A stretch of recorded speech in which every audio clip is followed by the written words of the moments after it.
मुझे नहीं पता, मैं वहाँ नहीं रहती। तो क्या घर में सिर्फ आपकी माँ रहती हैं? हाँ। उम्मीद है वो ठीक होंगी। वैसे वो डिप्रेशन की दवाइयाँ ले रही हैं, अगर आप यही जानना चाहती हैं तो। अच्छा, और डिप्रेशन की वजह से उनकी हालत कैसी है? माफ़ कीजिए, क्या मार्टिन ठीक है? क्योंकि आप मुझसे ऐसे सवाल पूछ रही हैं जैसे उसे कोई चोट लगी है। सुबह क्लास में आते ही वो सो गया था। पिछले हफ्ते में तीसरी बार हुआ। Okay, excuse me. हाय। आप आ गए? हाँ। यकीन नहीं था कि आप आएंगी। अच्छा, वैसे मॉम कहाँ है?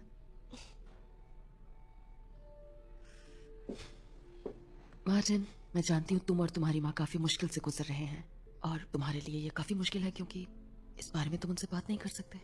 शायद तुम उनकी मदद करना चाहते थे। अगर तुम कभी इस बारे में बात करना चाहो तो मैं यहीं हूँ, ठीक है? इसलिए आप अलग हुए, है ना?